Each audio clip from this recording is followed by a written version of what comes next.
Good morning. Welcome to eDNA. Uh, I'm opening the public hearing on House Bill 180, and I call Representative Prue, who will give us a card after he speaks. Yes, I will. Sorry, I was too busy talking. What a shame.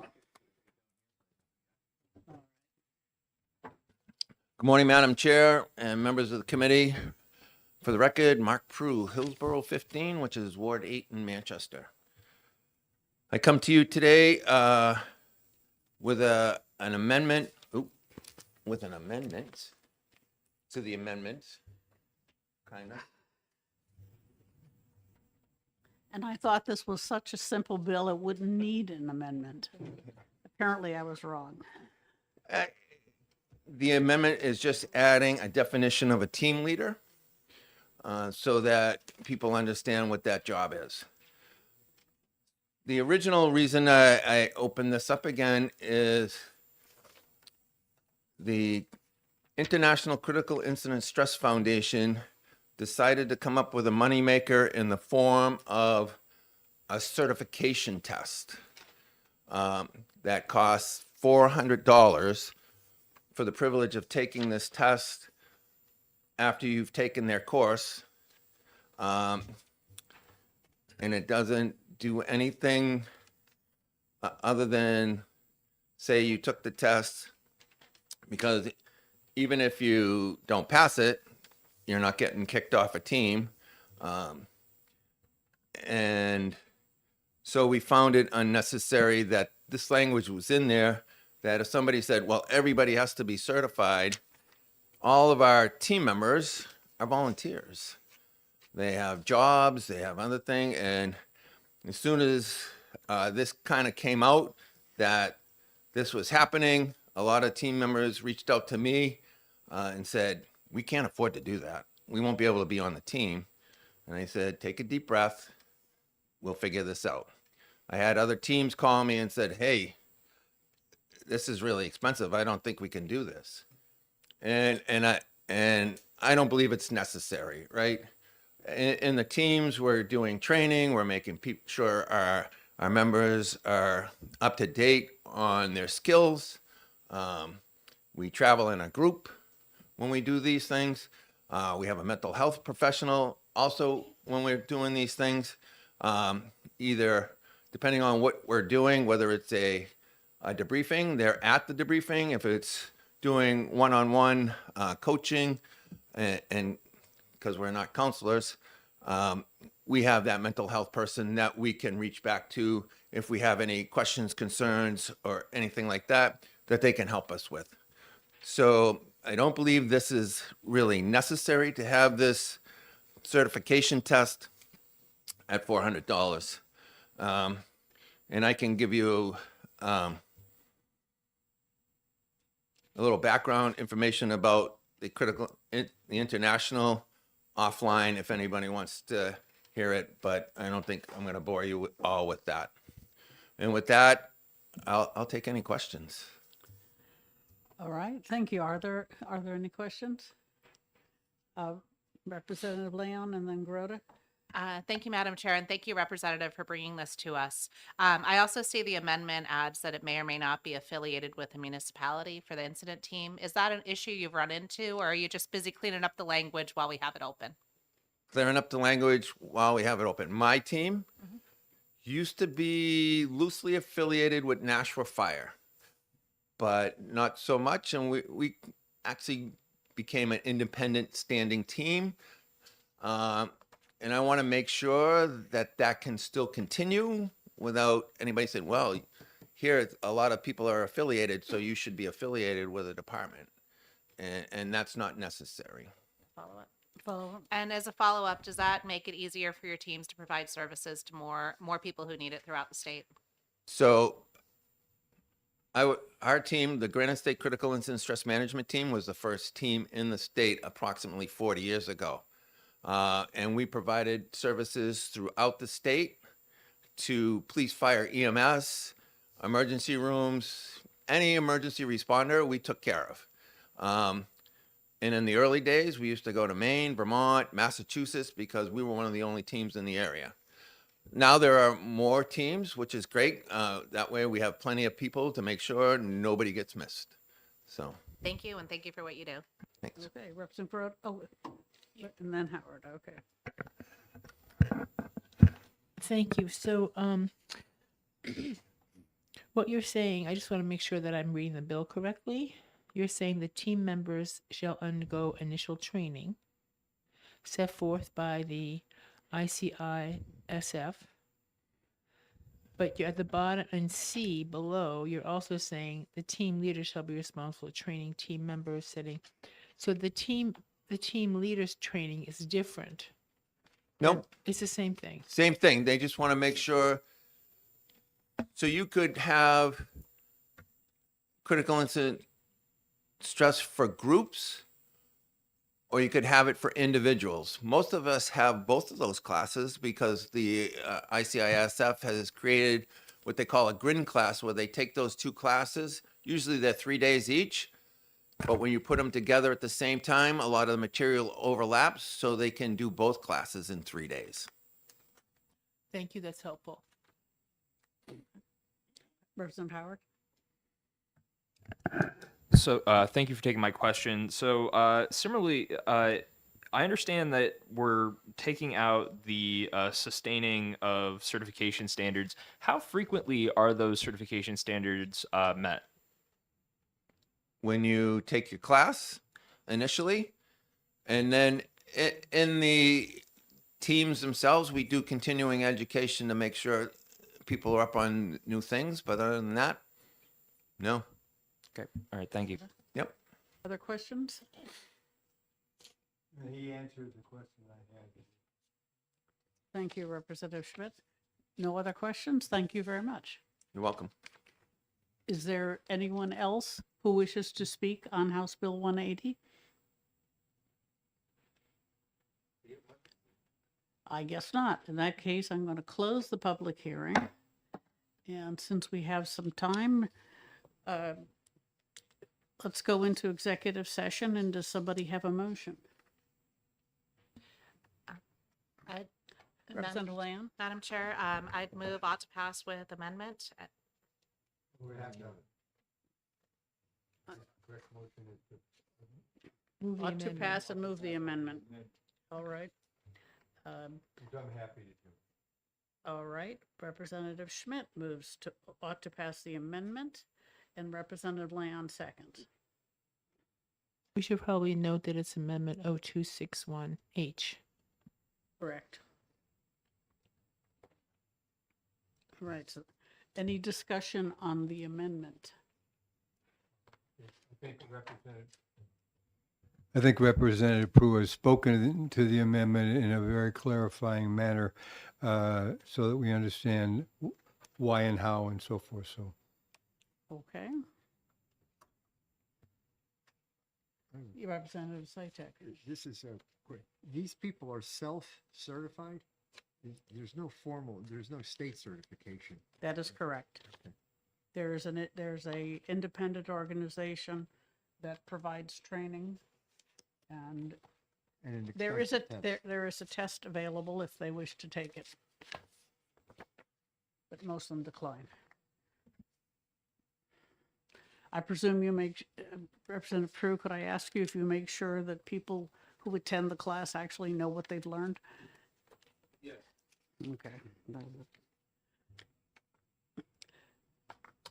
Representative Rees, just for your background, this is Representative Prue is the state expert on critical response management teams. And he's been before us several times creating this structure and tweaking it. So, as I noticed your little confusion. Are there any other questions or comments? Okay, then the motion is to accept Amendment 0261H to House Bill 180. Clerk can call the roll. Vice Chairman Lamb, Yes. the clerk votes yes. Representative Bailey, Aye. Representative Sheehan, Yes. Representative, Groden, Yes.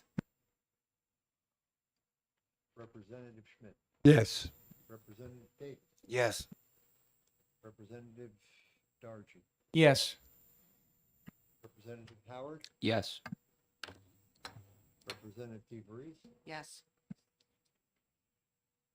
the chair. Yes.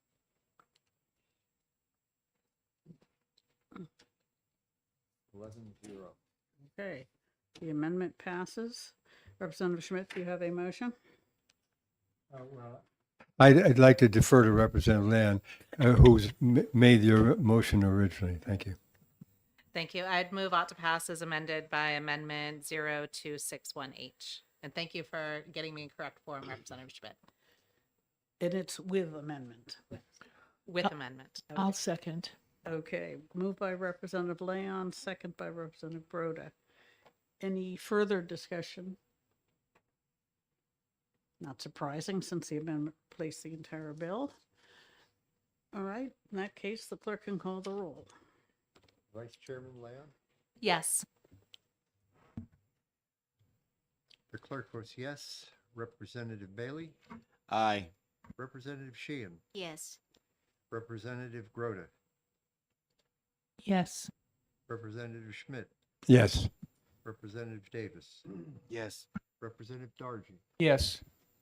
Representative Howard, Yes. Representative DeVries, Yes. Chair. Yes. 11-0, same 11-0. Okay, motion passes 11-0. Does anyone have an objection to consent? Seeing none, we'll put that one on consent. And we will come out of executive session because all the other bills we might consider need an amendment that we don't have. We will resume at 10:30. I tried. So you're my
Okay, welcome back.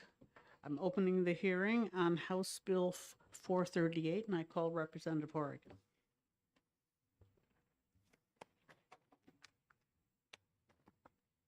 Thank you very much, Madam Chair. As I am indeed Representative Timothy Horrigan from Stratford County District 10, which is the town of Durham.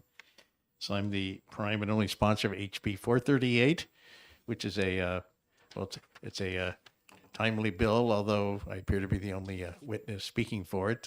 First of all, I'll mention I got an email this morning from Maggie Fogarty from the American Friends Service Committee, which, by the way, is an organization I belong to, or at least occasionally send money into. So she told me that she sent some email testimony, and I have not seen it, but hopefully the members of the committee, especially the clerk, will track down the email and make sure that's in the bill file. Whatever she said, I'm sure is excellent, probably better than what I have prepared. But anyway, here goes. So this bill, HB 438, is an update of the second half of a bill, which is, I think it was in this committee 8 years ago, HB 558.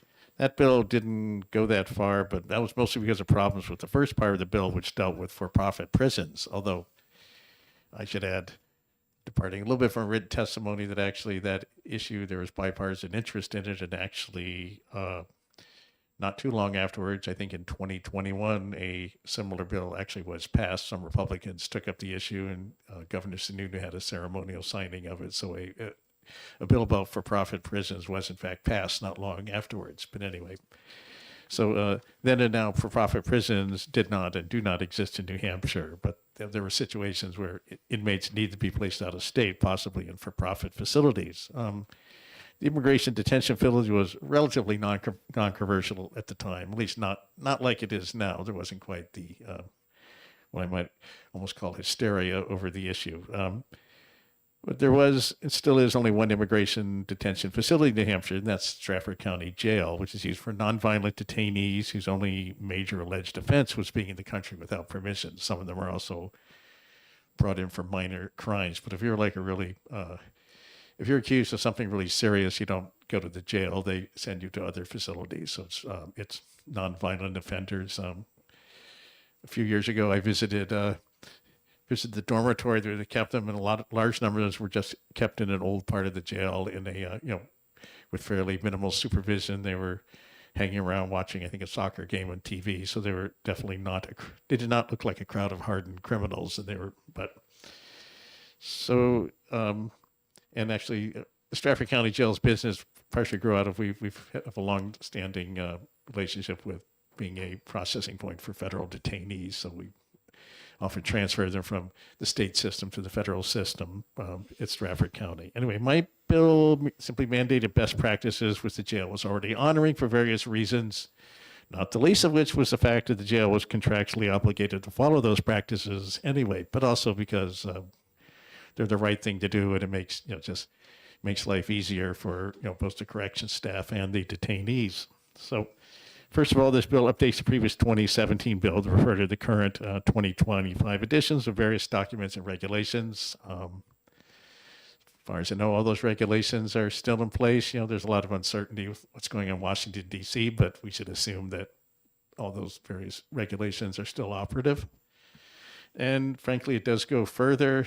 And in an attempt to prevent some of the abuses inherent in President Trump's threatened mass deportations. So immigration detention facilities will not be allowed to detain citizens of the United States. They must not be large to detain large numbers of people based solely on ethnicity or national origin. So you have to be detaining people based on what they individually are doing. Facilities must be under civilian control if they're authorized by the state. They also must not be operated by for-profit entities, and that's in line with the overall lack of for-profit prisons here in New Hampshire.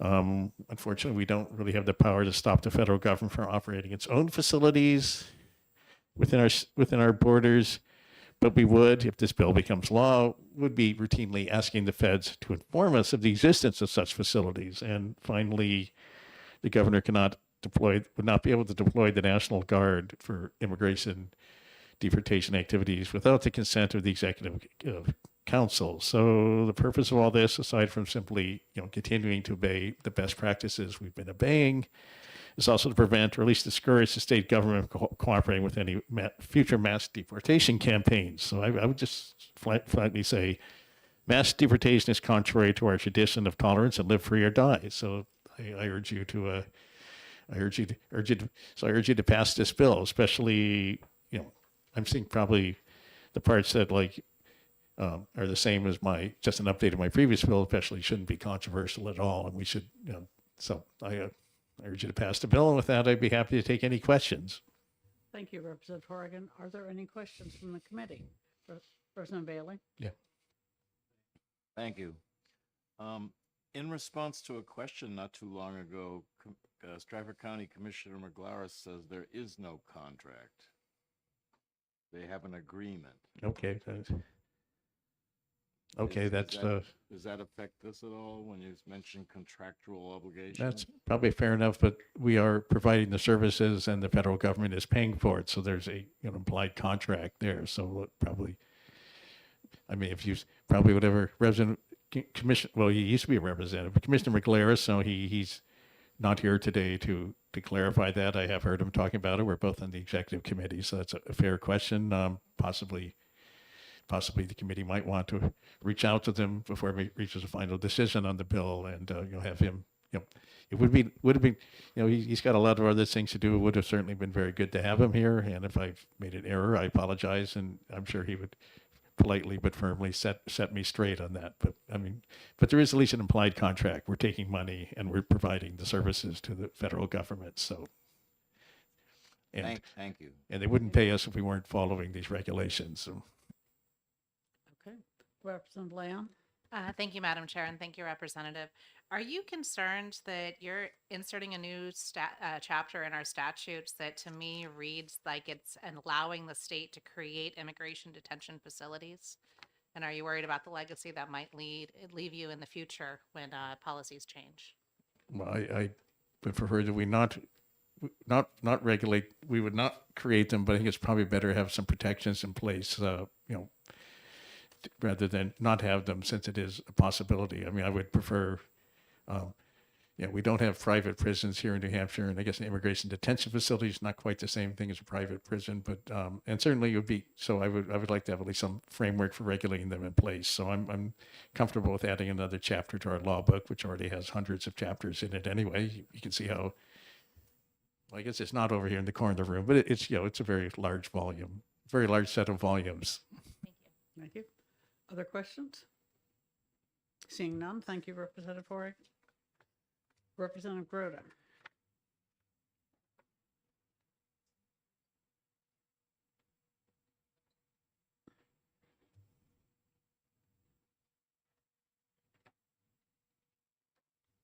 Thank you, Madam Chair. I'm here to present an amendment to House Bill 538, which was drafted by Representative Patrick Long, and I'm here presenting it as a draft on his behalf. I asked him to look at House Bill 438 because he is an immigration attorney, and I thought his input would be valuable for the committee. He did strike out certain clauses in the bill. The first one, if you want to look at House Bill, I took the liberty of looking at his draft and looking at the bill, and I thought it might be beneficial for you if I just noted it. He removed section D1, which talks about the prohibition of private contracts. He removes section 4, which describes the immigration detention facility operator as an agent of the immigration detention facility.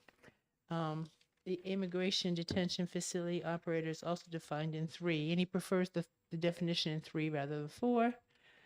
He removed clause 5, which talks about involuntary placement in segregated because of their or his actual gender identity. He removed that part. On line 32, where it says mass deportation of immigrants, he replaced that phrase with, actually it's not a phrase, he replaced that quotation with segregated housing. And those are the changes that were made on the amendment. And he asks that we look at the amendment and replace the amendment in whole. I don't know if you have any questions. I'm not going to be. So he totally rewrote the chapter. basically. Correct, exactly. Okay. Representative Leon? Thank you, Madam Chair, and thank you for presenting this for him. I do see that on the existing bill, there's already a definition of segregated housing. Is he potentially just removing that mass deportation of immigrants section? Because if you go from segregated housing and then to the new section ordering the National Guard, then that would look like maybe it was just removed. You're right. I'm sorry, I missed that. No, thank you for interpreting this on the fly. Thank you. Okay. Representative Howard?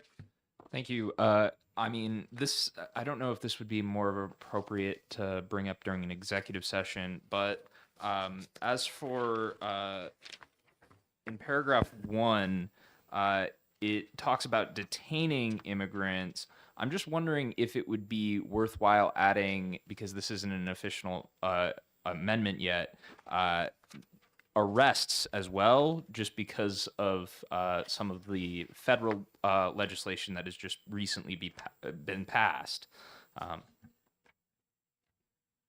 Sorry, are you talking about the amendment? Yes. It's, it says enter into contract to detain immigrants.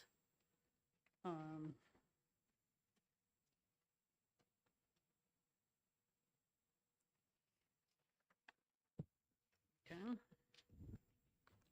I think this is a conversation we might have with Representative Long. Thank you. I mean, he chose this language because he felt that it was more indicative of what a contract should look like. And I believe it would be inadvisable to vote on this bill unless Representative Long were here. So we will I not be- appreciate that. Thank you so much. All right. Is there any other questions for Representative Brode? All right. Seeing none. This is largely a technical rewrite, right? There's no, The intent is the same. All right. Anyone else? Well, there isn't anyone else. So I will close the public hearing on House Bill 438.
Right, it being 11 o'clock, I'm opening the hearing on House Bill 598, and I call Representative Corcoran. Thank you. Um, So as we all know, there are various right-to-know laws both at the federal and the state level. Here in New Hampshire, we have RSA 91A, which is wonderful. And I've used RSA 91A multiple times in doing requests at the town level. And this has allowed me to do a lot of interesting stuff, like expose a illegal classification system, discover illegal meetings, and other things. So there's going to be questions, I imagine, of, hey, don't we already have this? I'm fully aware of what we have, and I want to talk about something new. There are some problems with RSA 91A, which is that, first of all, citizens need to know what they're looking for. And sometimes even when they know what they're looking for, they can request it, and the law requires that government employees respond within 10 days. But one of the things that they can say is, hey, it's day 9, and I'm here to tell you it's going to be 16 months until you get what you want. The other thing that is a problem is each and every request that comes in puts additional labor on the government employees who are responding to it. And that is an actual real cost, and that's one of the reasons that things often stack up and go very slowly. And the another problem is that when things come back, they are often scanned, they're misaligned, et cetera, not machine readable. So in the private sector, I have run some small companies, and even as far back as the year 2000, so a quarter of a century ago, anyone who spins up the smallest of companies with a website can get software packages. You're selling T-shirts or pottery or something, and you'll get to see a corporate dashboard updated in real time. How many people visited the website? How many people lingered on the page for at least 60 seconds? How many things went into a shopping cart? How many shopping carts were abandoned? And you can do the other thing on outflows using, Quicken and other tools. Show me exactly where my money went. Show me the average time in between invoicing someone getting paid. And if you're a good business person, you can use this to great effect. Say, hey, my advertising is obviously working. Tons of people are coming in, but here's the problem. So there is no equivalent when it comes to either state or local government with this. There are a few things that attempt. So, for example, the New Hampshire Department of Education has some statistics on SAUs. And when I look up where, for example, the most recent data is, I believe, 7 years old. And it is also in the form of graphs. And graphs are nice, but they are, they're human legible, but they're not machine legible. So if I wanted to spin up a simple, 10-line software script that was going to pull down, say, the school results for every school in Hillsborough County or all across New Hampshire, and then also go over to the Department of Revenue and pull down all of the data over there about taxation levels per, 1,000 of assessed property. This is a thing that in many areas of the world, I can scrape data for, journal articles on physics, et cetera. I can, go to the federal government, and there's been a federal initiative that is at least 15 or 20 years long, where they have defined XML standards and all sorts of data. And New Hampshire is behind in this area. And I just want to pull out a few things that I think could be useful.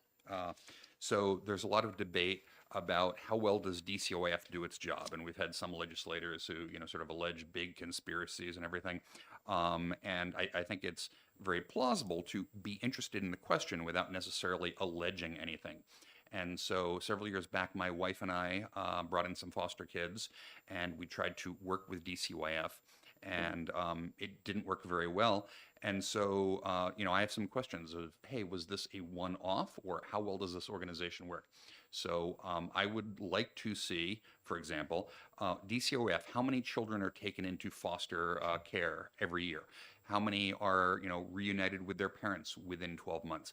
How many of them, once they're in DCYF custody, are given a doctor's appointment and gotten up to date on their immunizations? Many of these children, obviously have real problems. They wouldn't be in DCYF care if they weren't. How many of them have seen a therapist within 30 days or 60 days or 90 days? In private industry, numbers like this are often referred to as KPIs or key performance metrics. And there is a mantra, you get what you measure. So there can be very low ranker discussion about what exactly should DCOF be doing. There's lots of different things. We might prioritize family reuniting. We might prioritize children getting good access to therapy, et cetera. Or in policing, what metrics do we actually care about in policing? Do we care about number of arrests? Do we care about rehabilitation? Do we care about average speed on the roads? If we were to have machine readable and easily capturable and downloadable data in these things, it would lead, I suggest, to a lot more both citizen awareness. So they could say, you know, hey, I've been grumbling about the police budget for the last 10 years, but I had no idea that there were, 17 arrests that turned violent. And that's why, the tasers were actually a good thing. And in DCOIF, instead of, having allegations, we just say, hey, DCOIF did, 45% of children were reunited with their parents. Is that trending up or down? Oh, it seems to be flat. Is perhaps that something we want to look at? So there are all sorts of data that are already in the system, and this is the low-hanging fruit. We could put out requirements asking employees, I want you to compile how many people were seen per day in the state unemployment office, or I want you to compile this. I want it to go in that format. But if we start defining and telling people what data formats we want, what data we want to be in there, what regularity we want this to be uploaded on, we are potentially missing sort of zero cost gains where this data is already there. So if I said I wanted, daily police reports, it might be that the police are compiling monthly reports and submitting them to the state police. Something like that actually does turn out to be true. And just as a quick aside in that direction, I've been talking to the local and state police. They already engage in a data reporting system with the FBI called NIBRS, I believe. I've gotten an example of that data format. This is something that with about 11 seconds of effort per year, someone in the state police already having all of these files could just publish to a website. So what I am proposing at this point is not a law requiring that these things be published, but a study committee, ideally bipartisan, that would do investigation, meet remotely over Zoom, and then we could each, head off into our own directions and contact DCYF and say, hey, what statistics do you already have? What formats are they in? And then hopefully that study committee could come back, and the chair and I discussed ahead of time, might this want to have an expiration date? And I think that's a wonderful idea. We discussed ahead of time 2 years. I would support 2 years if that was the best I could get. I might suggest 3 years. And the reason for that is ideally the output of the study committee would be an iterative process where a year from now there would be a bill on the table saying, hey, we identified 17 files that already exist. Please, let's just put into state law that they must be exposed every year by December 31st. And then we've also, got leads on some other stuff that is maybe not quite as well formatted or quite as well defined. And we could come back and sort of, slice the sausage and get another bite at it, with a new law a year after that. That is my proposal, and I would welcome any questions. Thank you. Thank you. Representative Groder? Thank you. So the intent of this study committee is to look at data from all branches of government, right? That's correct. Okay. Follow up. And you had mentioned KPIs. Yes. And are you talking about KPIs as measured by the agency, or are you talking about KPIs as you deem necessary? Absolutely the former. The point of this is to find data that already exists, is already being tracked, and imposes almost zero cost on the agencies to expose. Okay, follow up. So, might this lead to determining redundancy? Is it possible that agencies are collecting the same data in two different formats, for example? That is. Certainly it's possible that, when we if the study committee were to be established and if we were to reach out and we said to DCOAF, please tell us your internal reports, what they look like, how often they're compiled. We might learn that Division A has a report that, has pieces 1, 2, and 3 of data. We might learn that Division B has some other report that partially overlaps. The intent of this bill, you know, and I mentioned not just the bill itself, but the very expected follow-on, is not to sort of directly go after agencies and reform them, but merely to expose information, and that information could then be used by citizens and legislators in, you know, ideally a non-confrontational way to say, hey, you know, we never knew that DCOAF, you know, for example, had this issue with only 30% of children are getting some service. But it could also, as you raise, you know, the thing, also say, hey, wait a second, we found out that the state police are patrolling this road. We've also found out that the local police are patrolling it. There's redundant effort there. Or we found out that there are multiple different reports that are reporting on the same thing. You know, I don't want to presume exactly what will be found, but I can imagine all sorts of things. And I can imagine not just potentially cost savings by eliminating redundancy, but I could just imagine that downstream of this, we would have better utilization of resources as both the citizens and the organizations themselves got fuller access to the metrics that are being collected. Thank you. Thank Okay. you. All right, Representative Howard. Thank you for taking my question.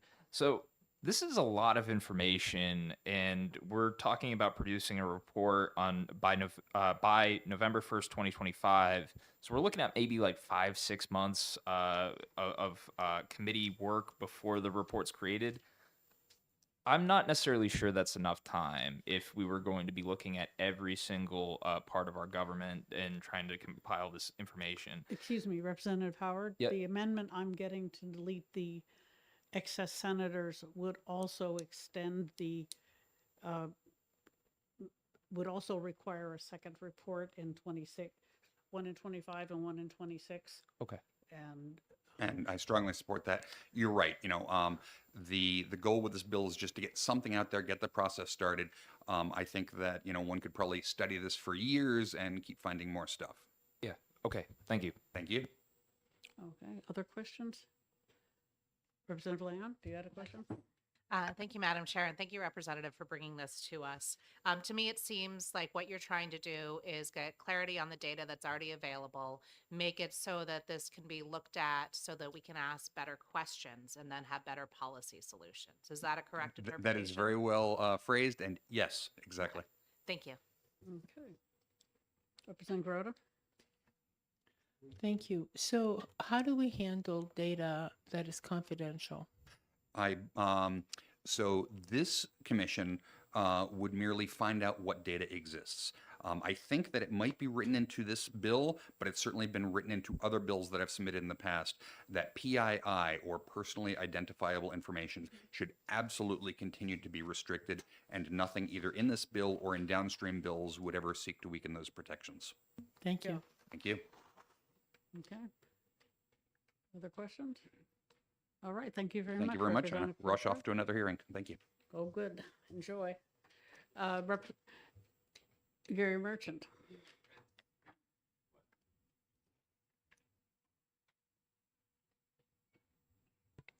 Thank you, Madam Chair, and also members of the committee. For the record, my name is Gary Merchant, former representative. I live in Claremont, and I'm here representing myself.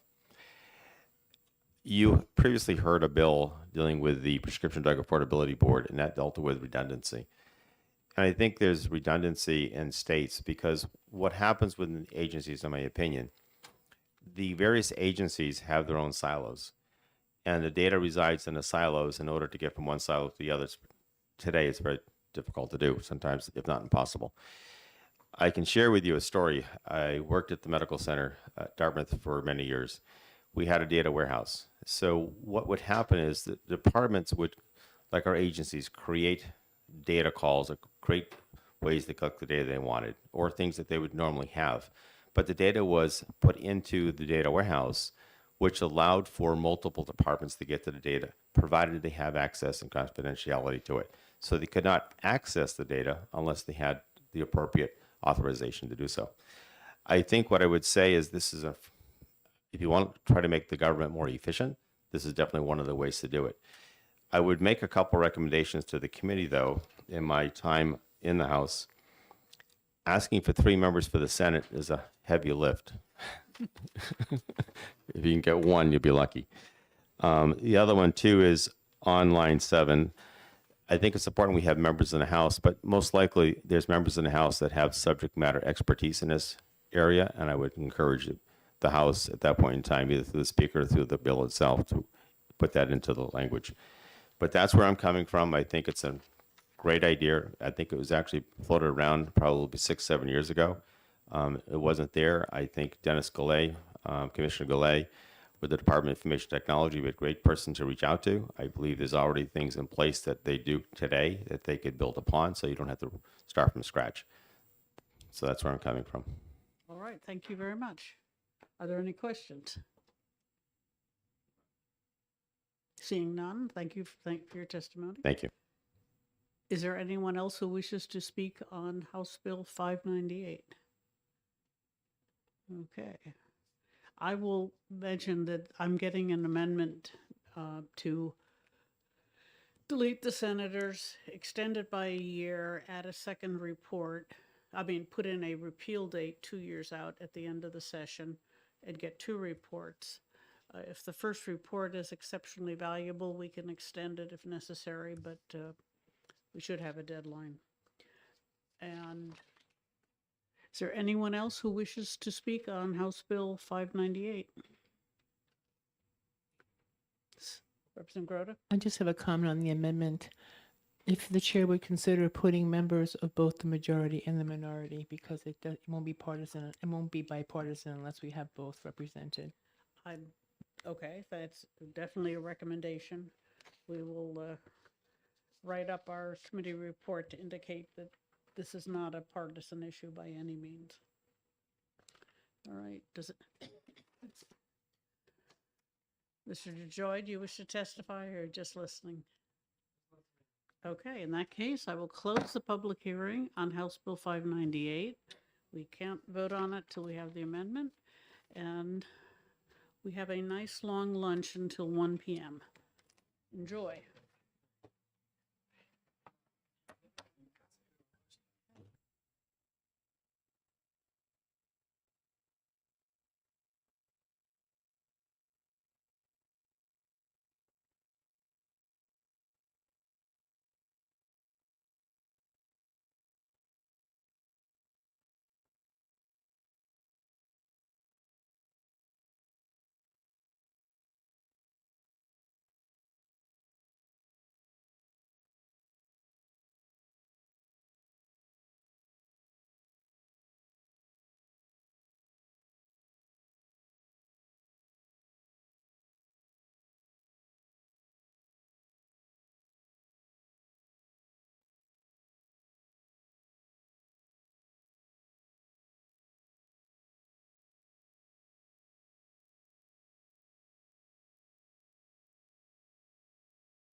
Testing.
Good afternoon, welcome back. I'm opening the hearing on House Bill 702, and I call the sponsor, Representative Doucette. Thank you, Madam Chairman, and thank you, committee members. I'm Fred Doucette. I represent Rockingham 25, the town of Salem. House Bill 702, which I'm presenting this morning, or this afternoon, sorry, addresses for police retirees the hours that they are able to work after retirement. Now, at present, they are, I'm going to get the exact number. Bear with me for a second, I'm sorry. At present, a retired law enforcement officer can work a maximum of 1,664 hours a year by rule. If they retired early enough. Right, if that is, actually, I if they believe- retired before January 1 of 19, I think is the cutoff. Something. In any event, a current retiree is at 1352, yeah. Okay, so they're limited to working basically 26 hours a week after retirement. And the intent of that is to prevent a law enforcement officer from retiring and then deciding that they're going to take a position with that same department or a department within a state doing the same duties. Which makes sense in totality because that would eliminate the opportunity for a new hire to come in and give revenue to the retirement system and keep funding that system in itself. The problem is here is NHRS has made without direction, basically it was a call for them to not allow extra duty hours, to have extra duty hours, so outside detail, traffic direction, things like that, not the day-to-day policing that our law enforcement officers do. So they're counting a detail that a retired member may take as towards the 1,352 hours, okay? And the problem in that is twofold. One, present employees in the system, those extra duty hours which are available to them to work, those extra duty hours and pay does not apply to their retirement. It's not a calculator in their retirement. Secondarily, there's no definitive language to guide the retirement system into singling out the language in relation to extra duty pay or private work details. So this piece of legislation would lay that out clearly in statute. I must say that this is, we have an ongoing issue in all service fields, specifically fire and police, corrections, on retention of employees, recruitment of employees, and this may help in that vein to some extent. Our retirees, some of them find themselves going out of state, leaving New Hampshire. We'd like to keep them here. And the communities would like to keep them in the communities because they know the communities, working traffic and whatnot. So it just makes a lot of common sense. So this would kind of incentivize that. Also, another peripheral benefit is the communities, all of them that I know of, charge an administrative fee. So it's a revenue generator for the communities in itself. So this is to be clear, it's not a cost issue. This does not cost the state a penny. It does not leverage anything other than the ability to define for the New Hampshire retirement system that extra duty hours are not part of that 1352 calculus. So they can still work up to 1,352 hours doing street patrol, doing desk work, whatever it is. This is very narrowly crafted for the outside detail stuff, special detail stuff. And you'll hear, and I'm sure Officer Gear will probably testify to the fact, and I know we've all seen it, I've seen it in my town of Salem, where you'll see construction going on, and we'll have a cruiser from Pelham or Atkinson or Hampstead or Wyndham in doing a road detail in Salem. Great organizations, a great mutual aid network amongst the towns, but the fact remains is we could have people living in our communities, our retirees, people that know the town that they worked for, doing those details, yet for the limitations on the hours. So I'll take any questions if you. Thank you. Representative Sitek?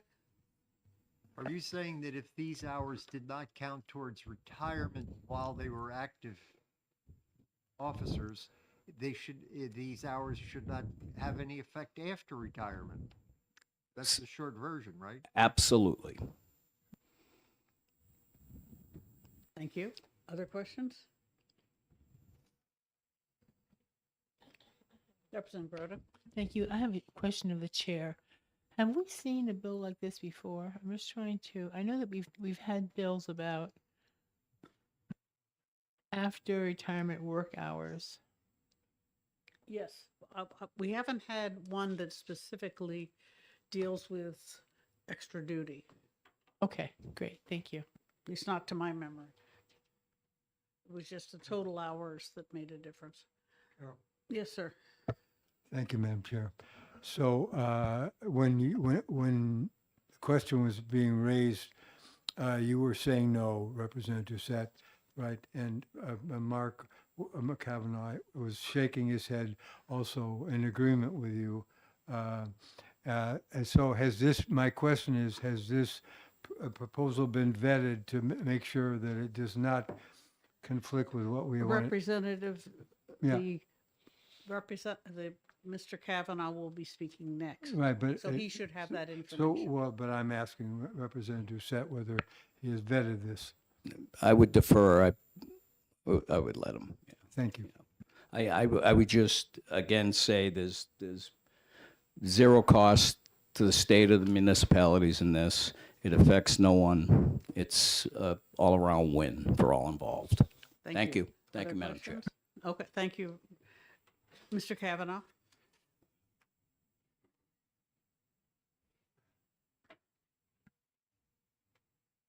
Thank you, Madam Chair, members of the committee. For the record, I'm Mark Kavanaugh. I'm Deputy Counsel and Compliance Officer for the New Hampshire Retirement System. As we have our usual disclaimer, we are not for or against this bill. It's a policy decision for the committee to decide. But we just wanted to point out one major area of concern and one minor area. The first concern is that this bill should not be read that a member can work 1,352 hours, or if grandfathered, 1,664 hours, and then work as much special duty as they want.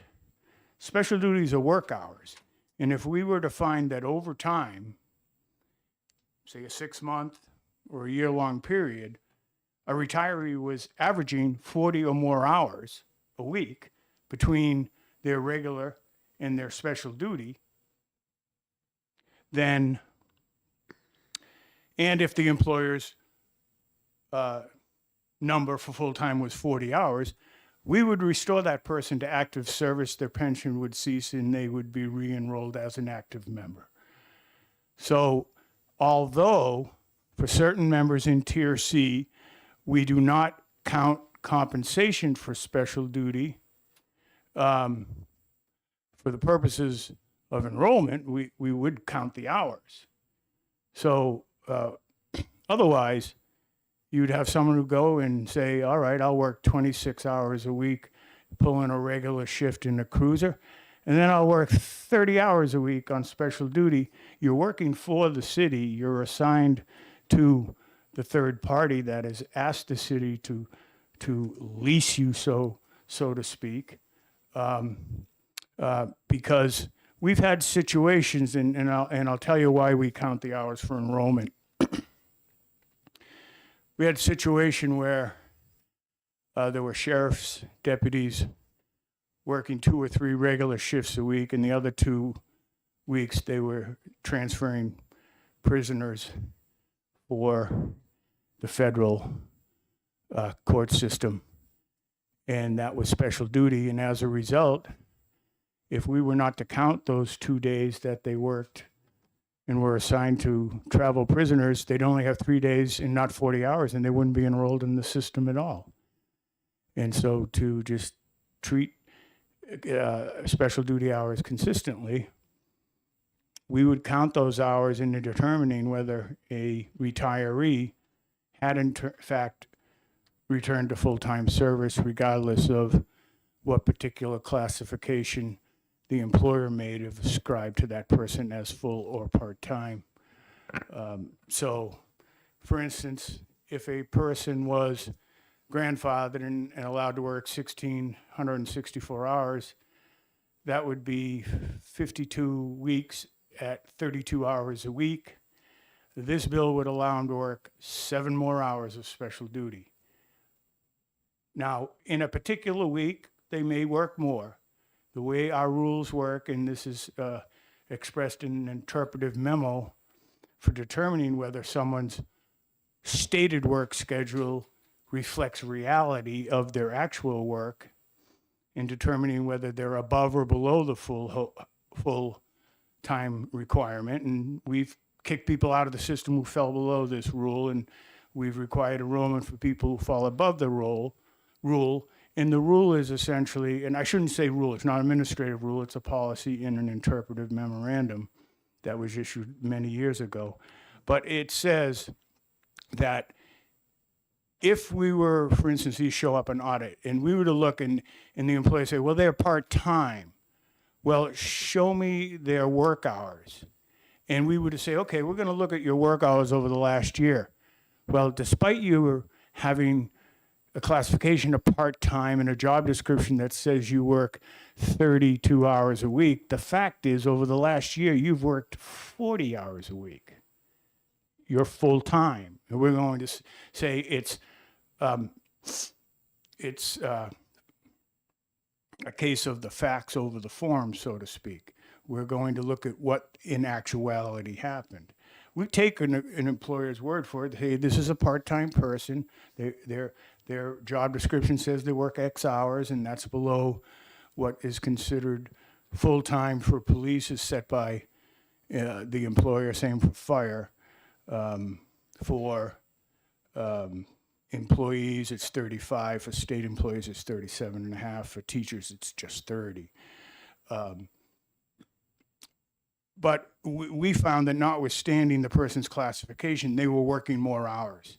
And we've had members come and say, yeah, you know, I'm a part-time employee. I'm a 0.9 or a 0.8 teacher, and 0.8 of the regular hours puts me below 30. But here, they've asked me to fill in for this maternity leave and that maternity leave. And in fact, over that school year, I averaged more than 30 hours. And we just restored 5 months of service to someone after the employer had said, no, they're part-time. They're just scheduled to work, 27 hours a week. And the person said, that's not right. I ended up, because of filling in for people, working more, and she was able to prove that. She appealed. The school was able to present their case, and in the end, the school district conceded that the actuality of her hours exceeded what her formal status was. So that's a long-winded way of saying we just want to warn people that if over the long run, a course of 6 months or a year, the facts show that you're averaging more than what is full-time, we will restore you to service if we know about it. Knowing about it's a different question, but you have to report those hours. That's a secondary thing. We're going to have to change our reporting system so that special duty is reported separately, because this statute just says special duty doesn't count. It doesn't say those hours don't have to be reported to us. Reporting is in RSA 100A16, and the only work hours of retirees that are exempted from that section are for elected officials. So, for instance, bailiffs and court security officers are not subject to these annual limits, but we still have their hours reported to us. Similarly, we do not subject people who are in full-time optional positions, like commissioners of certain departments, officials appointed to a fixed term who are not required to enroll in the system. Well, it would be silly to say, well, you have a limit on your work time hours if you're allowed to work full-time and not be a member. So those exempt people still have their hours reported to us. They're flagged in our system as exempt so that we don't try to assess them a penalty. So these hours would still need to be reported to us by the employer, and so we're going to have to set up a bifurcated system for Group 2s where they could separately report. And the last thing is a more of a kind of a conceptual thing, but it might be possible that employers, the number of full-time jobs might decrease if they could fill it with part-time. So if I have someone who can work 39 hours a week and I don't have to pay him a pension, pay pension contributions versus someone who works 40 hours a week, I have to pay pension contributions, and person can say, I'm going to do away with that full-time position and hire a retiree who works 39 hours a week, which was the state of affairs before any of these work after retirement requirements were put into place in 2000, I think it was 15 or 16. Before that, a retired police officer could work 39 hours a week and 1 hour less than what's full-time and still retain their pension. This is essentially putting, by not counting special duty, putting some people back into that position that everyone was in prior to even having restrictions on work after retirement. With that, I'd open it up for any questions. Thank you. With your permission, because I'm a co-sponsor on this, but there's been a question raised as to the Tier C, and I think we need some clarification on the effect of the Tier C folks, if that's all right. That's Okay. Yes, our new people need to know who or what is Tier C. Tier C means persons who were hired on or after July 1st, 2011. So my question in reference to the Tier C folks is, Follow up. well, that wasn't right. You asked him that question, but is because the Tier C extra and special duty hours do not count towards calculating their benefit, right? The compensation paid for those hours don't count. It does not correct. count, right? So because it does not count, why would it matter that it specific to the Tier C folks? Why would it matter then what their accrued hours are in this particular case when they've never paid in under this category and they receive no benefit for work that was conducted under this category?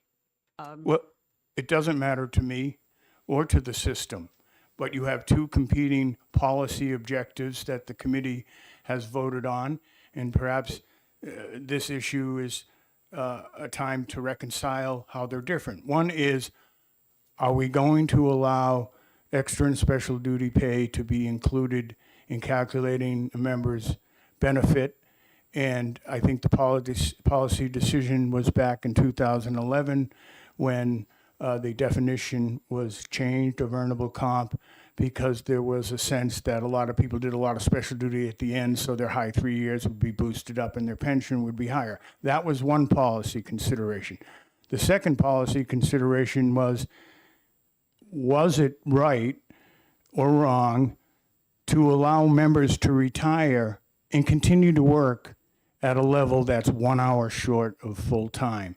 And a decision was made on a policy basis that there should be some restriction on the number of hours, that a retiree can work once they've started to collect their benefit. Those are two separate and competing policy considerations for the committee to reconcile. I'm not saying one is good, one is bad. I'm saying the state of the law as it is requires one result in the case of not counting the compensation, because that's what the law says for Tier C members. And in the other side is the limitation on the annual hours. Two separate subjects. There's a little bit of overlap here. We don't take a point of view on it. It's a policy decision for the committee to resolve amongst themselves. Thank you, Representative Leon. Thank you, Madam Chair, and thank you for being here to answer questions. With what you had told us about how these extra and special duty pays, or sort of the equivalent within the Group 1 employees, can be used to the benefit of the employee so that they qualify for the retirement system, would it be inconsistent then to ignore them after retirement when it's at the benefit? Would that be an inconsistent opinion to say that those extra hours do count you to full time in one case and they don't count you to full time in another? I think that's a matter of opinion and policy that I don't have a position on, Thank you. and nor does the system. I have a question, sir. This bill just says retired law enforcement. Oh, But it is not restricted to Group C. I know there are some right. middle tier people who are still employed and Correct. still in the retirements, and I suspect there may be some older ones from group. There are still some Tier A as people who were vested as of 1/1/12, which meant they had at least 10 years service. So that would have been someone hired in 2002, 23 years ago. There's quite a few police officers, especially lieutenants and captains and chiefs, who are still working after 23 years.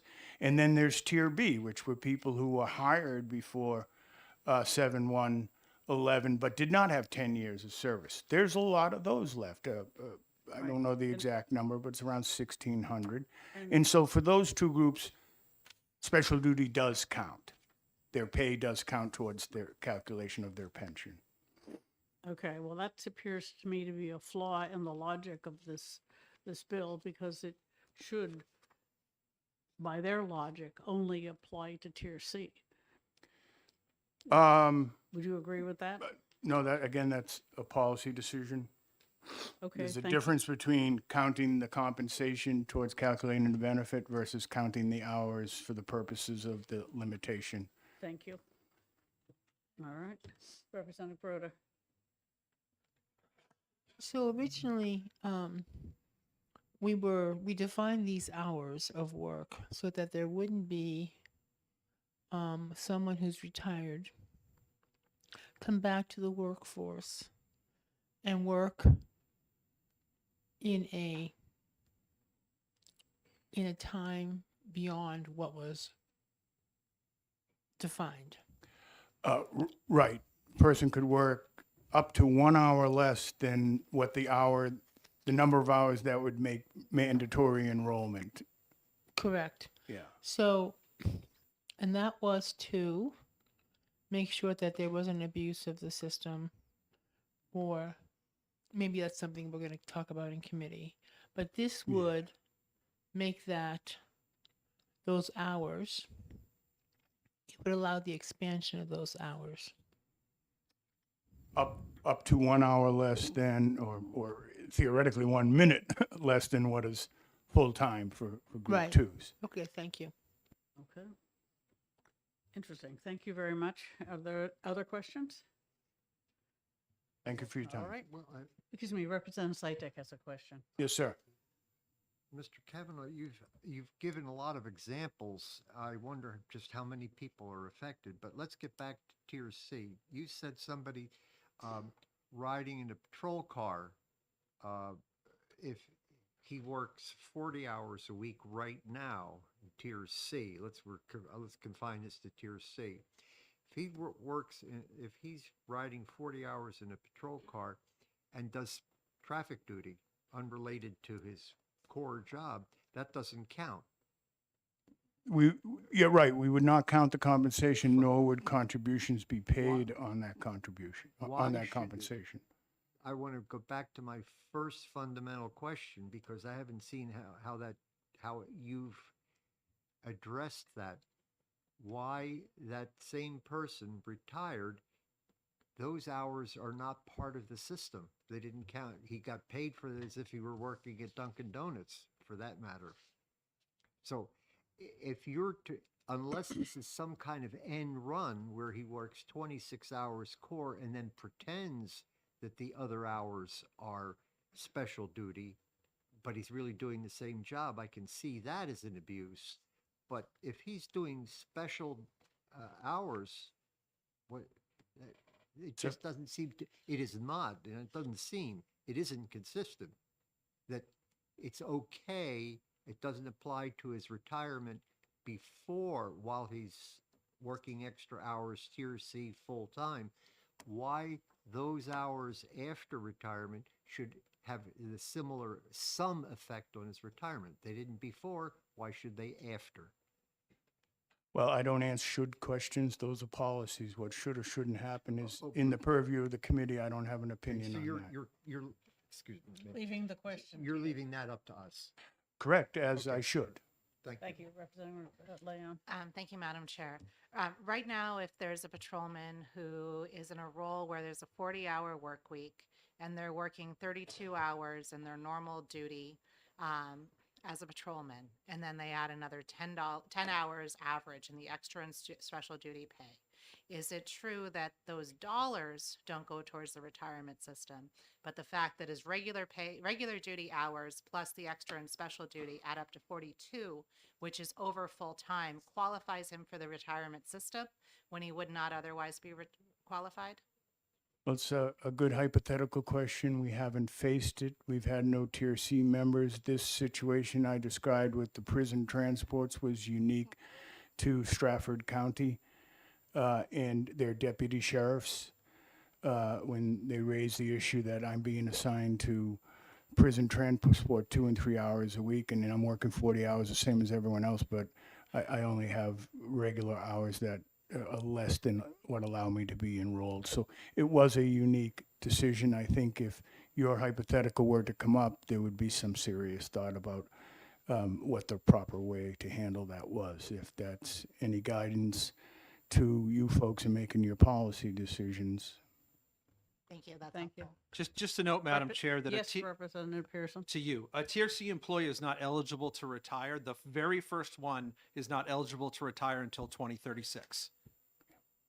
Then this bill is only for the Tier A and B retirees whose special duty did count toward their That would be a retirement. correct analysis, yes. Thank you.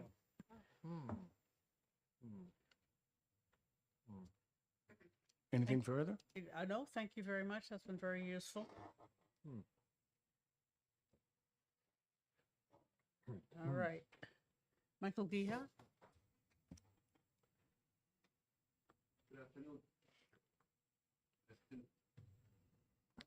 Good afternoon, Madam Chair, honorable members of the committee. My name is Michael Gia, and I'm the New Hampshire Police Association President. I'm here today to express my strong support for HB 702, which seeks to exclude extra duty hours, commonly referred to as details, from the yearly calculation of hours worked for retired part-time police officers.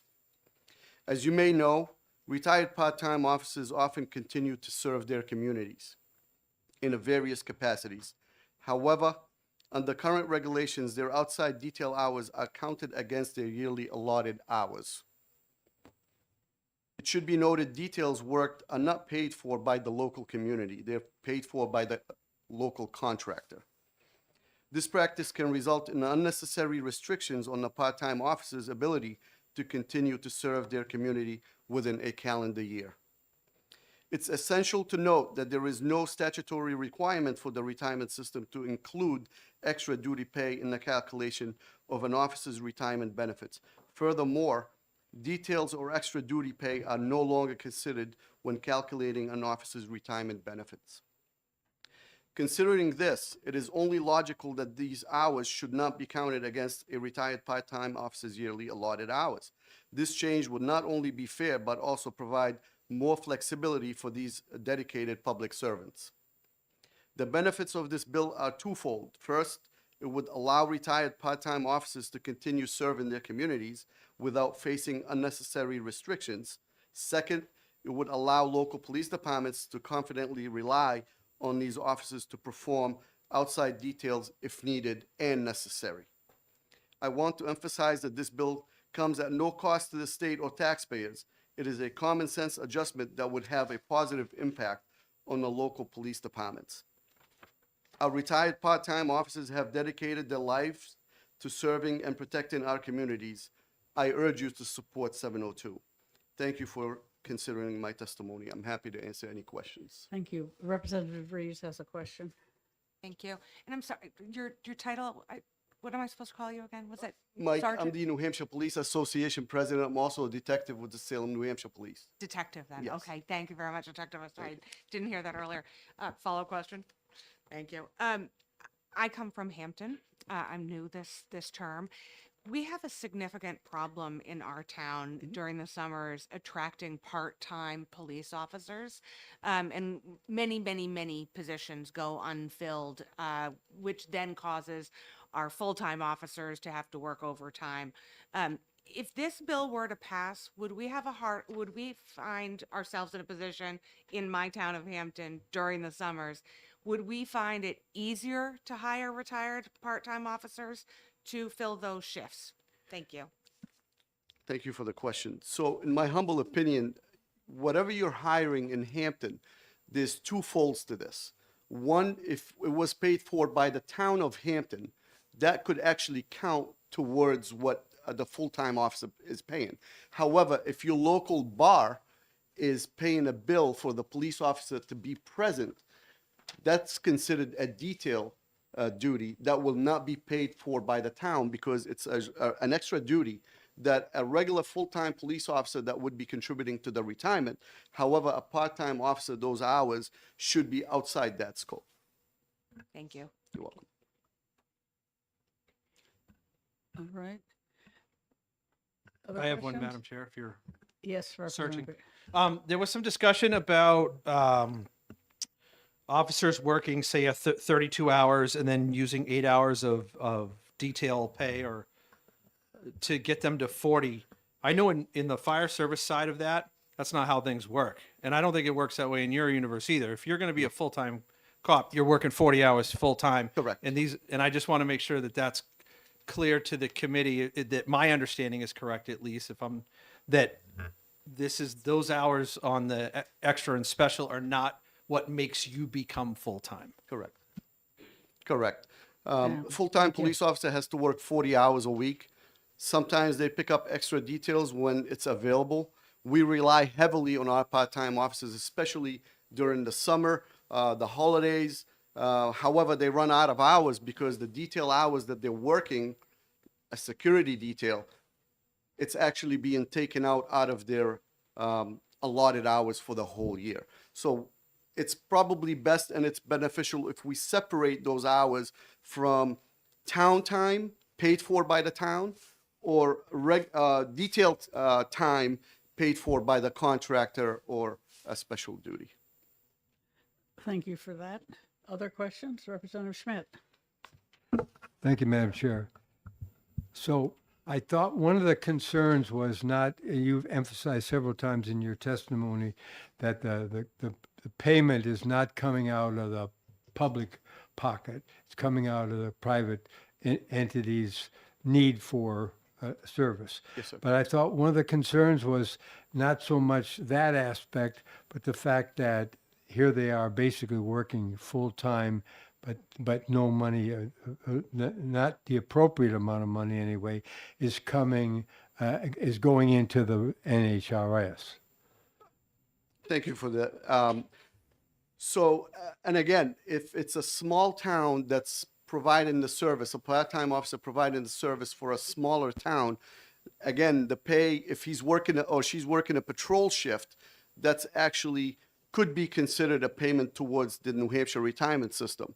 However, a police officer today, which is tier C, those officers, they're not contributing detail hours, they're not contributing to the retirement system.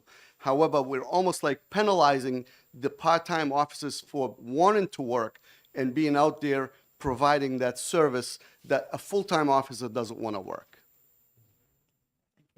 Thank you. Thank you. Other questions? Thank you for your testimony. Thank you. Is there anyone else who wishes to testify on House Bill 702? Yes. Yes, we do. All right, seeing none, I will close the public hearing. I believe this bill will go to the Pension Subcommittee for further discussion to crystallize the policy decisions. Sure.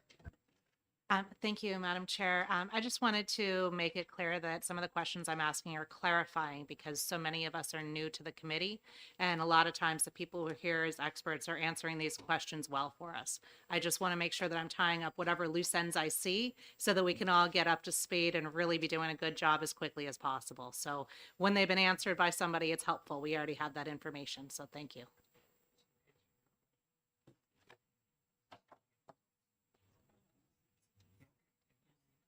Arguments may be correct once you receive them, but if they're not retired, it doesn't matter. It's too material. So for Actually, talk about it. I would certainly support it. I don't know if you heard, no, stay. You're, okay. I don't know if you heard, he said that the complication of keeping these hours separate. And I thought to myself, I wanted to say, why Representative Schmitz written a bill that said that teachers attendance bonus would count. You were able to count those, weren't you? Nobody. I mean, to account for that, because he was making the case at one point in his garage that it would be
Yes, I do. I think he should be.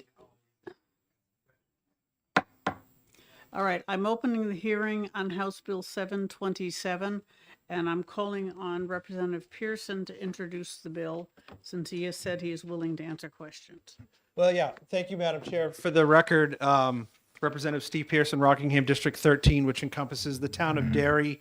I'm happy to introduce this on behalf of Representative Foote. He's currently upstairs in committee services, acquiring an amendment that was supposed to, we were told, was going to come down here and be ready. So in the interest of getting things going forward, I'd be happy to do that. House Bill 727 is extraordinarily similar to House Bill 436 from last term, which went through the House with a veto-proof majority, was inserted into the budget, and was subsequently removed by the Senate. The overall encompassing reasoning for the bill is to address retroactive changes that were made in 2011 to the Group 2 system.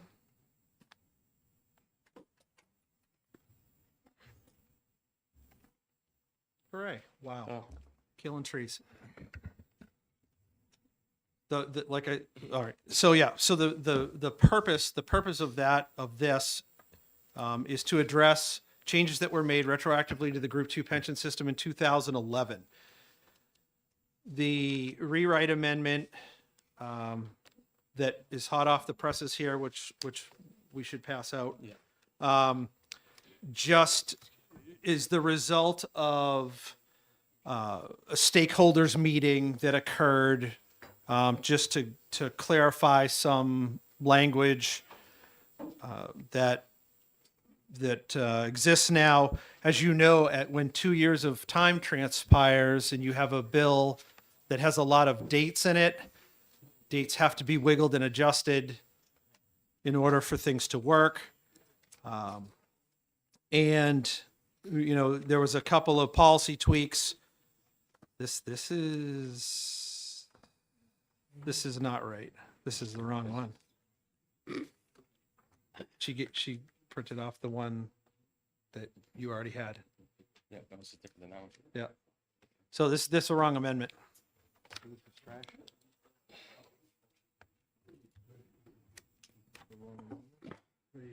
But anyway, I'm more than happy, regardless of that, I'm more than happy to answer any sort of questions anybody has as far as technical. What do we do with this? It's not the right amendment. Recycle it. Yeah.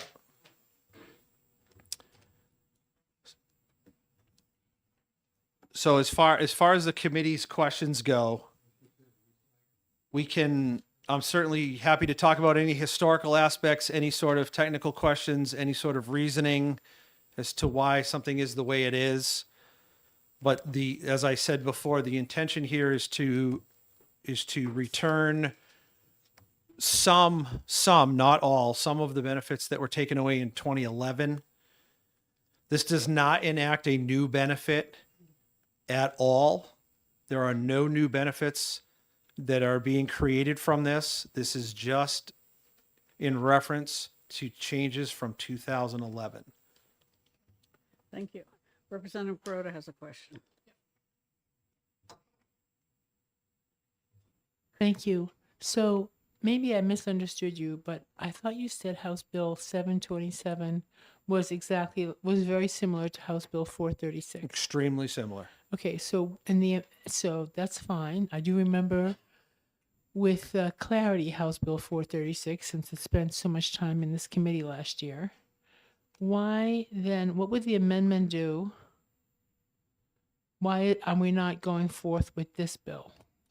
When this was initially filed, remember the filing period was way back. This was filed in, oh my God, September, right? So since that time period, there have been a couple of things that have changed. We elected a new governor.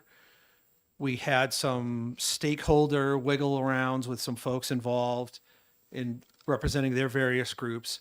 And after this filing occurred, there were stakeholder meetings that occurred for them to discuss some of the concessions that occurred in House Bill 436. Right? Because House Bill 436, as well as House Bill 727, has concessions in it. It is not a full restoration. So the stakeholder groups amongst themselves discussed their desire and willingness to agree to certain concessions. Follow up. So are you saying then the amendment takes what was in 427, which is what it was in 436, and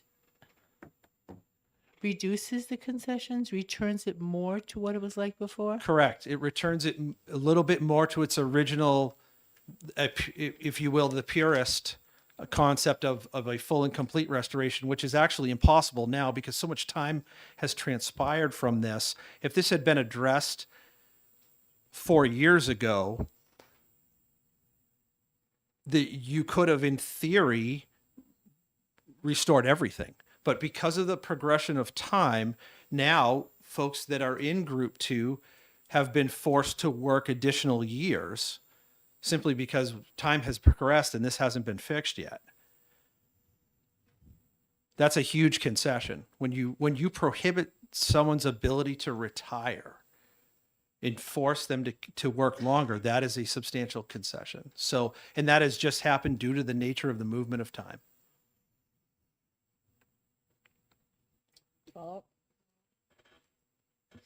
So last year, when we were talking about this, we had some sort of committee. I don't remember the name of it, but it had members of the Senate, members of the House. I believe our chair was on that committee, Correct. along with State Representative Jeff Goley. And I recognize some of the gentlemen in the back of the room. They were also on that. It was a commission, yes. Yeah, it was a commission. And is that what that thing that we all agreed on? Because I remember Senator Gray and Senator Bradley negotiating back and forth. So we ended up with something. And are you saying that something was killed in the House, was killed in the Senate? Is that what you're saying? No, that is not what I'm saying. Okay. So House Bill 436, when it went through the process 2 years ago, it was inserted into the budget. This is 2 years ago, during the normal budget process. It went through, passed the House, was inserted into the budget, went over to the Senate. The Senate removed it from the budget. That was all exactly 2 years ago, like right now. Over the summer, what they did was a commission was set up to look not at the holistic problem, but parts of the problem. And that summer commission, and you are correct, there are people in this room that were on that summer commission. That commission came up with some ideas that were bits and pieces that were potentially doable for that moment in time. Okay. And as with all commissions issue majority reports, they issue minority reports. This entire mess that we're in right now came out of a minority report. So you have to be careful when it comes to the way commissions work, because people will pull things out of a commission, bring it forward and say, hey, this is from the commission, when in reality, it's from the minority report of a commission. So what happened over the summer was well after the budget process and it was not a holistic view. So don't confuse the two events, as they don't equate to each other. Follow up. So what happened to the majority position? You'd have to read it. It's in the commission report. But there's no follow-up. There's no legislation that is being brought forward. The minority position is being brought forward in this bill. No, this bill has nothing to do with the summer commission. Okay. Yes. Various pieces from that commission were brought forward. I did a Correct. couple of them. Yep. And some were approved and some weren't, but they were definitely bits and pieces. Yes. Representative Groda? Excuse me, Representative Leon. Thank you, Madam Chair. You stated that something passed the House with a veto-proof majority, and I'd just like clarification on what that was. Was it the same language as in this bill, or was it something else? So it was House Bill 436 that was passed by a veto-proof majority of the House when it was put into the budget.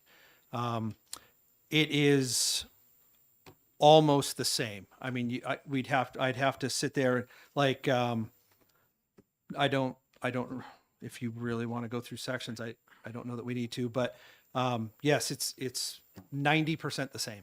Okay. Yep. Is a follow-up? Follow. I'm just trying to understand because I had pulled up the legislative history, and when it passed as its own individual bill, it had been actually replaced with $50 million to pay Correct. down the debt. Yep. And that's what the Senate ended up interim studying. But looking back previously, I see that it was a voice vote with the committee report, but I'm not seeing it. Oh, sorry, that's passed with amendment. That's what happens when I start to try to play this on the fly. Sure. That's what I was trying to Yes. tease out. It was so thank amended, you. yes. I'm sorry yes, it was 436 as amended. There was some tweaks to it, but yes, it did pass with a veto-proof margin. But again, that's 2 years ago. This is today. But that's the historical derivative of 727 now is it came from House Bill 436. There's no sense in reinventing the wheel here. That was something that worked. The stakeholders got together and agreed to certain concessions to make this work, right? Because obviously there's a goal here and it has to fit within a budget frame as well. You have to be realistic. Okay, thank you. It's a follow-up. Thank you, Madam Chair. And you're stating that concessions have been made. Is this a final move, or assuming that Yes. this passes, will there be attempts to come back and get closer to what Tier B wants to see? So one of the things that has come forward is, and I'll use the speaker's own words, final fix. We've heard the term over and over, final fix, final fix, final fix. This, I will tell you, represents a final fix. Thank you. Good to know, Representative Leon. And thank you. And that's the final fix for Tier B. There's still a whole nother class of employees that don't have the same benefits. With So this correct. process, And there's a difference here. So as we're using the tier A, B, and C monikers now, tier C folks, the conditions to which they were hired is the conditions to which they operate under. Whereas in the tier A folks, same thing. The conditions to which they work under are the conditions to which they were hired under. Only tier B has that been different. So this does not involve and honestly, any changes to a tier C folks is the institution of a new benefit. And that fight is for certainly another day if we can, as we discuss and argue the package, the pension system as it exists for folks hired after July 1 of 2011, that this does not touch them in any way. That's a fight for a whole nother generation of people. Thank you. Representative Broda. So I remember the fiscal note for House Bill 436, but I don't see one here. So I'm hoping that the New Hampshire retirement system You're will the next speak to speaker. that. Okay. Yep. The fiscal aspects of this are twofold. One is the 727 as amended version, which the retirement system does not have a fiscal note on because it was created 72 hours ago. They may have one on the initial bill. That's fine. The other element of this is that for all of you that have paid attention to the governor's inaugural address, the governor has made this clear that this is a top priority for her. What her language is, what this looks like from the governor's office, no idea. We'll all find out in the end of next week when the budget's released. But so there's certainly, however it is that the budget writers create the budget, there's all of that. So, and ultimately, I think that the prudent method to move forward with this is certainly through the budget process. If this is how that's being introduced to the legislature is through House Bill 2, then that is really the mechanism that is most appropriate to address this. But this is a policy committee, there is policy here, and that is what's being conveyed here. The money part of this is way outside our lane on this one. Okay. Other questions? All right. Thank you very much, and thank you, Thank you. Representative Foote, for your efforts. He was brilliant. Yeah. Didn't say anything wrong. Yeah. Thank you, Madam Chair. And I apologize for the confusion with the upstairs. Okay. Mr. Kavanaugh?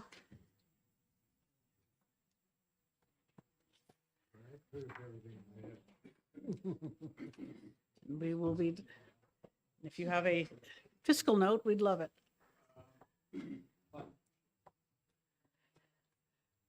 Madam Chair, members of the committee, if you please, again, for the record, my name is Mark Kavanaugh, and I am Deputy Counsel and Compliance Officer for the New Hampshire Retirement System.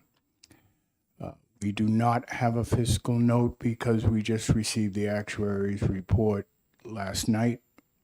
I can speak to some general numbers on that. We will have something, well, we were going to have something by the end of the week to LBA, but now if there's an amended version, our actuaries would need to see if that changes any of their numbers. It sounds like it's mostly housekeeping and language type of changes, but we'd need to run it by them. So before we get into the financial, I just want to mention very briefly the legal considerations. There were ambiguities, clarifications that would be needed, things we were uncertain about because of the language used. For instance, why use a September 1st cutoff date when existing law was based on January 1st? But there's probably a good reason for that, but we don't understand the exact purpose behind the sponsors. But these are things that can be resolved, and the language could be ironed out, and perhaps that's better suited for a subcommittee level after the financial considerations have been reviewed by the committee and there's a desire to move forward. So I don't want to take up time with a lot of technical jargon, and these are complicated bills trying to change multiple provisions across the whole spectrum of our statute. Even the experts who've been doing this for a long time would struggle to get it right on the first try. And again, that's something we can work through and figure out what language accomplishes what the sponsors want to accomplish if it's the committee's desire to move forward. With respect to the financial considerations, I would caveat anything I'm about to say that these numbers may change based on whatever amendments. But in general, the bill as currently written has a positive effect on the finances of the system. It would result in a very nominal decrease in the police and fire rates of less than 0.5%, and it would result in a reduction of the underfunding of around $10 or $15 million. But this is all predicated on the state paying $27.5 million for the next 10 years, beginning July 1st. In the absence of those payments, employer rates for police and fire would go up about 3 to 4%, and the unfunded accrued liability would go up by $110 million. So as written, it has a positive effect, assuming it's funded as intended. That's all I have to say today. We'll endeavor to get, once we see it, an amendment, we'll endeavor to get a finalized fiscal note worksheet to the committee so they can see the actual numbers. I don't suspect they would change a lot given what Representative Pearson has described as language changes and the like. With that, I'd open it up to any questions. Representative Schmidt. So the document you're referring to is in place of the one that was passed out and then reject it because it's not the right document. Yeah, I'm going by the bill as introduced. Thank you. That's clear enough. We Oh. all know what that is. In other words, the document we were provided with originally for today. Yes. I assume so, yeah. Thank you. Okay. And it does include the 27 million per year. Correct. And so we will be delighted to see that happen. Other questions? Thank you very much. I think You're that's welcome. easy. John McAllister?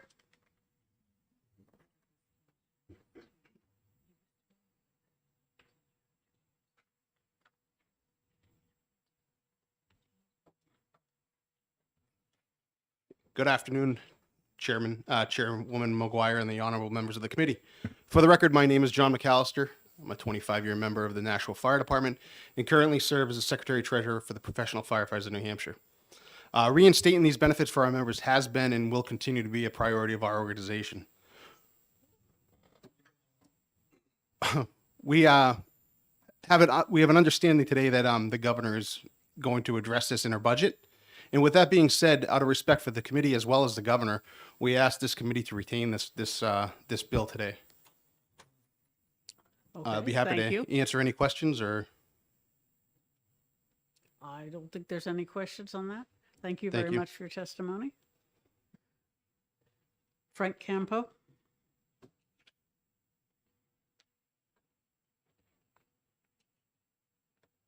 Madam Chairman, can I join Mr. Campo and I'll send a card up? Yes, please.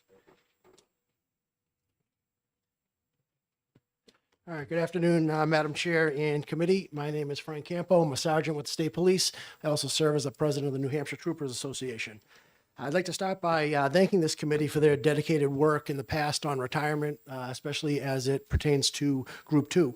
2 years ago, this committee, as well as the House, overwhelmingly passed House Bill 436, which was a compromise that restored many benefits that were taken away from first responders. Unfortunately, that bill did not get through the Senate. I would like to thank Representative Foote for bringing this bill here today, which looked very similar to 436. And I am of the understanding that the governor intends to address Group 2 retirement in her budget. And in an attempt to not duplicate efforts, we are asking for this bill to be retained in this committee. Thank you. Madam Chairman, thank you. My name is James Demers, and I work with the New Hampshire Troopers Association and the New Hampshire Police Association. I wanted to just take a moment because for some of the new members, there may still be a little bit of confusion over what happened in the past and why everybody is here today. So, as you have heard from Representative Pearson and others, 2 years ago, this committee passed House Bill 436, which was similar to this bill, very comprehensive bill, reinstating some of the benefits that the middle tier of Group 2 lost during the negotiations that took place 12 years ago. So as you know, there are 3 different tiers to Group 2. There's Tier A, which are many of them are retired, maybe most of them. There's Tier C, which were the new hires, and then there was a middle tier. And the real issue that happened 12 years ago was that the middle tier had been hired with an understanding of certain benefits, and during that process, they lost some of the benefits they thought they had been given when they were hired. So this has been sort of the issue that has festered now for 12 years. And I can tell you that we really appreciate the work that Representative Pearson has done for half a dozen years now on this topic. And as Frank said, we appreciate the work that this committee did 2 years ago when the big bill 436 passed. And unfortunately, the Senate did not pass that. As Representative Grota indicated, when that bill came back, it was turned into a commission that worked on pieces of what was in 436 a year ago summer. And then this past session, you did pass one item, which was changing the multiplier provision for the middle tier. So, as you've heard from others, Governor Ayotte has indicated that this is a priority issue that we expect we will see in either the budget or in House Bill 2. We do appreciate the work that her staff has done. They have reached out to the stakeholder group, run language bias. We have not seen the final version that will come out next week, but as Mr. McAllister said, and as Mr. Campo said, we expect something will be in House Bill 2. We think that probably is the vehicle that makes the most sense to focus on. So if this committee is willing, we would also support retaining this bill and using House Bill 2 as the vehicle for dealing with this. Thank you. Are there any questions? Representative Saitek. Don't forget that pink card, please. I will get it right to you. Thank you. Thank you. Seeing no other questions, thank you for your testimony. Gary Burke.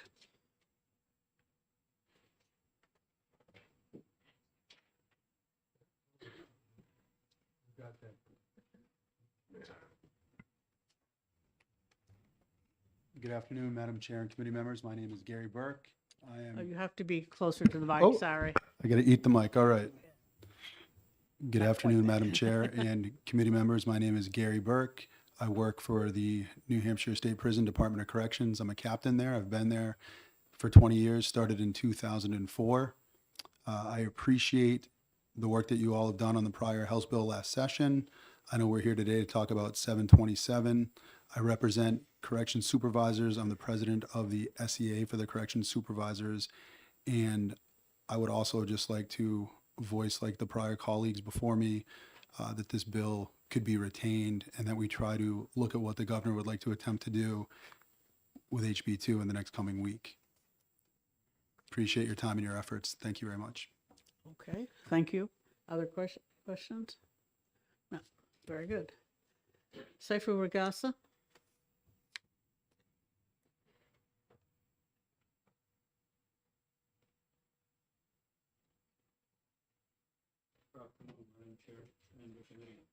Please turn your mic on.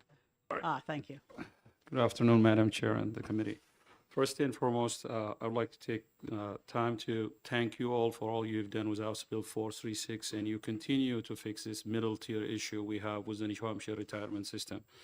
The issue we have was created back in 2012. It continued to be a problem that affects our recruitment and retention, and I appreciate what House Representative Foote has done with this bill and what House Representative Pearson has stated previously. I echo the same message that was sent by the previous speakers. We have had a very good understanding of what's going on now. The good governor is coming with a plan to address, although I do not want to speak for her or for her staff. I know that there is some discussion going on which we feel that we can address this issue. I respectfully request if this committee would retain the bill to allow the opportunity to see what a permanent solution, a durable solution is proposed by the good governor. Okay, thank you. For the record, my name is Saifu Regassa. I am a Chief Probation Parole Officer, and I'm the President of the New Hampshire Probation Parole Association Command Staff Union. Thank you. Don't see any questions, so thank you again. Thank you very much. Is there anyone else who wishes to testify on House Bill 727? Seeing none, I'll close the public hearing, and I think we should go into executive session. Representative Pearson, you have a motion? As a matter of fact, I do.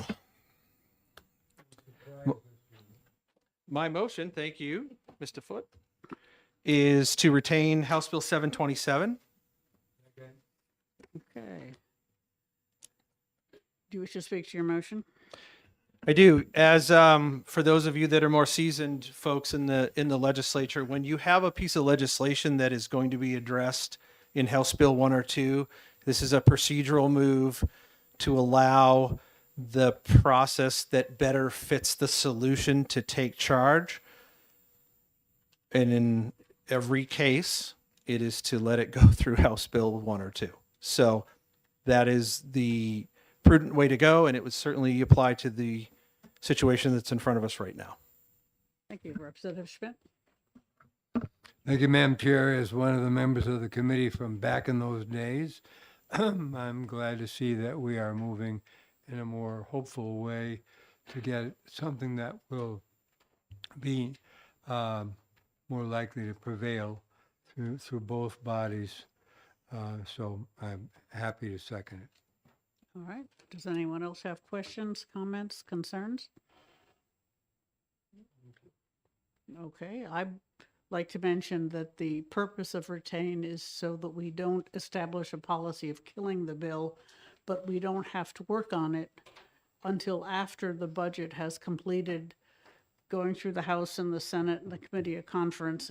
And at that point, we can look at this bill and say, gee, they left this policy issue out. We can deal with it at that. Or we can just say, thank God they took care of everything and we can just quietly kill this bill. Those will be our choices after the budget has been passed. And as Representative Pearson said, this is not unusual. Any other comments? All right, the motion is to retain. The clerk can call the roll. Vice Chairman Lamb. Yes. Thank you. The clerk votes yes. Representative Pearson. Yes. Representative Bailey. Yes. Representative Sheehan. Yes. Representative Sellers. Yes. Representative Groda. Yes. Representative Schmidt. Aye. Representative Davis. Yes. Representative Dargy. Yes. Representative Howard. Yes. Representative DeVries. Yes. Chair. Yes. I think that looks like 13, 2, 4, 6, 8, 10, 12, 13-0.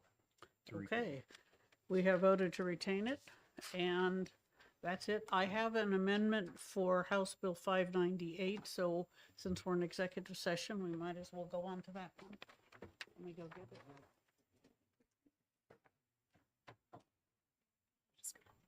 Green sheet.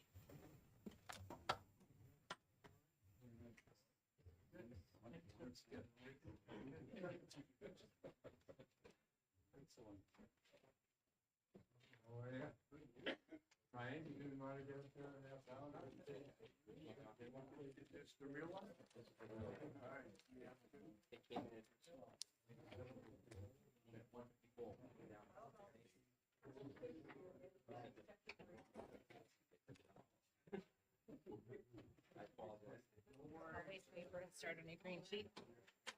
I thought I'd have time to grab it down from the office down there.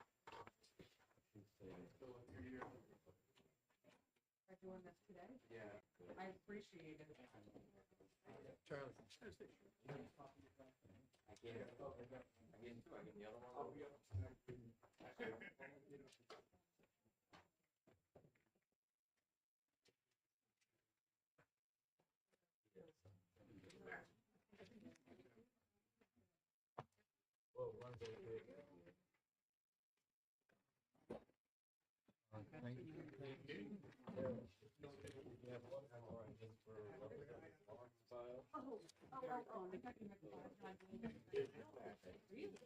All right.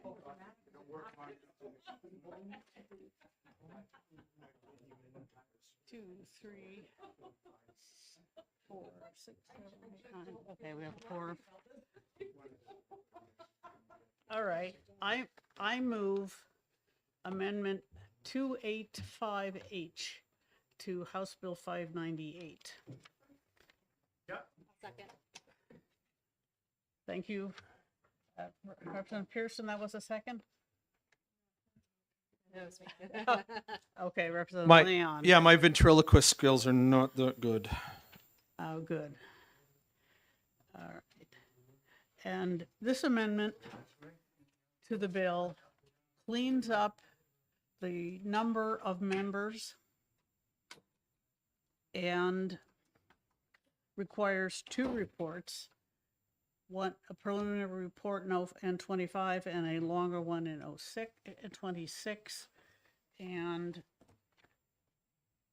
I've been assured by our legal experts that since this is not a statute, it's chapter law, that it doesn't need an explicit repeal, that the fact that the final report is due in 26 means this goes away in 26. I hope they are correct. You have to repeal a statute, but chapter law, if it's specifically to do something through 26, it expires, or so I have been told. In any event, it's all the people that, this struck me as a very good idea to take advantage of some of the knowledge and experience of House members on data, because we do have a lot of people who know about it. And if they can identify low-hanging fruit and information that can be shared by departments without a great deal of extra work, I think that will improve both efficiency and transparency, and I'm in favor of both of those. Representative Land? Thank you, Madam Chair. I agree. I believe this is a needed commission so that we can have a better handle on data and use the data that we have to make better policy choices. And I think we have quite the roster of people that can serve on this committee. So I'm excited to see this happen. Representative Broder? Thank you. I wish I could support this amendment, but I cannot. Oh. Because I had specifically mentioned that if this is truly a bipartisan committee, there needs to be representatives from both the majority and the minority in the House, and I don't see that. And the other, there's no mention of PII, which is the privacy information. Doesn't say anything about that either. And I do believe I asked that question of Representative Corcoran, and he did tell me that he thought that was an important part. Those are both valid concerns, and in fact, I think I will take that to heart and revise it. Thank you. I very much appreciate that. Okay. All right. In that case, I will recess the executive session until I can get a better amendment. And yes, Representative Schmidt. I have to say, I very much appreciate some kind of a revision because as I sat and listened to Representative Corcoran, I thought maybe when in 2,000 or 3,000 years when we have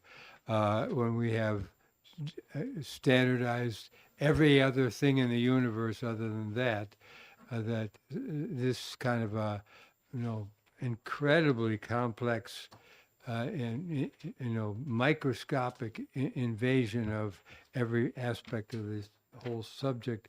But this version, I couldn't support that. Okay, thank you. We will withdraw this. We'll get a better amendment and come back later. Because I think that the point is important, but the words don't appear to be correct. All right.